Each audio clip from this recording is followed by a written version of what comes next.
Hi, I'm DebDedrick, certified high performance coach, and your expert guide to leading a happy life, here with episode number 120, How to Develop Inner Clarity.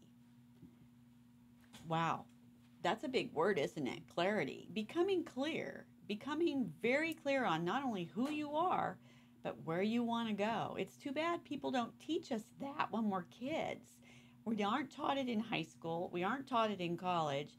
It's no wonder so many of us go through life with such a lack of sense of direction. So that is how important I feel the topic of clarity is.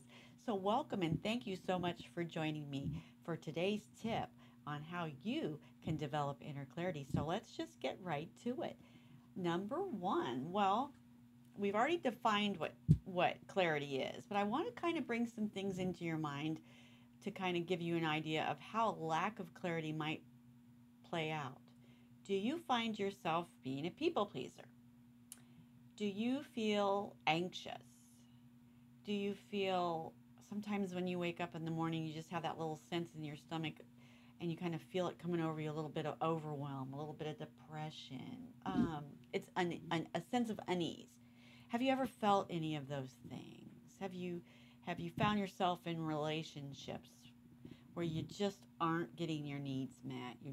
But you stay there because it's just easier, and you're afraid maybe of not having a relationship and being on your own, even though you're not happy where you're at. The next few tips I'm going to give you will help you not only identify these areas where you are feeling these things, but to give you some ideas how you can break out of them. So, number one is listen to what you're saying to yourself, that inner chatter, that inner dialogue of self. Begin to pay attention and listen to what you're saying to yourself. And number two, don't make yourself wrong. If you're feeling it, you're feeling it, right? It's not wrong, it's not right. It's the way that it is. It's the reality of the situation. So remember to begin to listen to what you're saying to yourself and recognize you're not going to make yourself wrong. And number three, don't deny the way you're feeling. Embrace it. Step into it. Feel it. Try to understand it. Your feelings come from inside your brain and your mind and your heart and your spirit and soul. We're all connected inside there. And those feelings that come up are there for a reason. And don't deny them. Give yourself the benefit of the doubt that you know yourself well enough that if something's going wrong, that you need to pay attention to it and maybe take the steps that you need to fix it.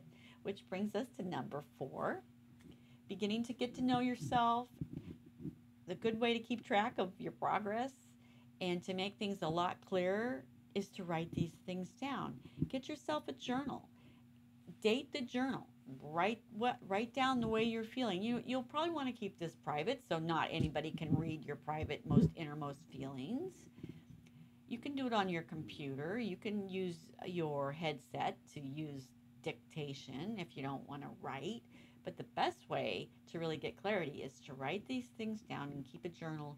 And number five, use your courage muscle. Begin to develop your courage muscle to step into situations where you feel you are not feeling good, you feel upset. Use your courage muscle to step into these situations, address them, and work through them. Don't be like me, where I stayed stuck for so many years in the same situation, doing the same behavior over and over and over again. For a long, I hate to tell you how many years, I'm embarrassed. Don't do what I did. Start flexing your courage muscle and step into the situations. It's way easier to have an unpleasant moment than have an unpleasant year after year after year because you were afraid. Don't let fear keep you stuck. And number five, remember any change that you're going to implement is going to take time and patience and persistence. And going back over how to develop inner clarity, I highly suggest that you just start with one little thing. Don't overwhelm yourself. Pick one little area where you want to develop a little more clarity, that you want to apply some changes so you get a better outcome. One little thing. So going back over, pay attention to what you're saying to yourself. Do not judge yourself. Remember, we're tied to ourselves. Your heart and your intuition and your mind, that's you, and it's okay to be you. We're not taught how to become familiar with what's really most important to us and have clarity. Okay, this is what I want and this is how I'm going to get it. Write down what you're feeling and keep track of your emotions and situations that might come up where you're not feeling your very best. Use your courage muscle to step into these situations that are keeping you stuck.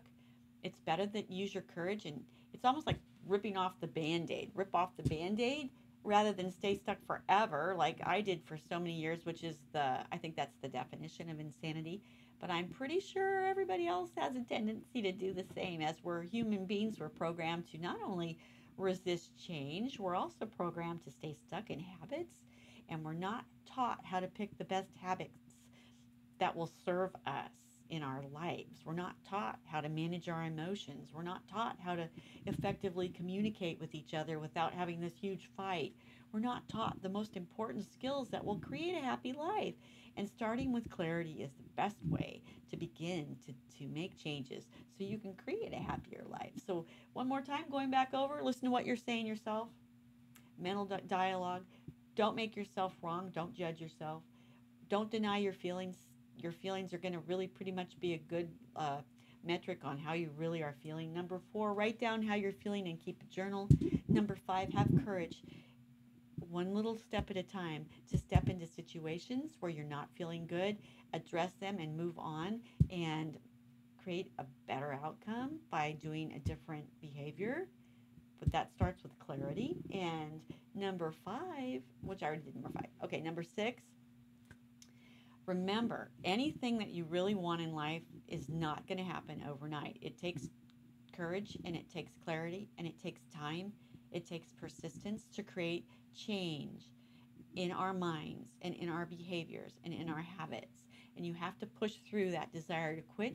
You have to push through that desire to be afraid. You have to push through all of those emotions to step out onto the other side.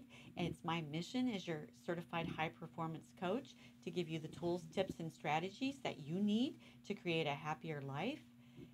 And until my next tip, go out in the world and be a positive role model and influencer for good. If this tip helped you in any way, please share it with your friends. Visit me over on my YouTube channel and subscribe. Go see me on my website. Private Facebook message me if you'd like to get in contact with me to maybe learn about high performance coaching and how it will serve you. I believe everybody needs a coach. I believe everybody could benefit from a coach. Why not? Have somebody to support you, be your champion, be your challenger, help you keep your clarity. Thank you so much for joining me. And until my next tip, have a great day. And I will see you on our next tip. And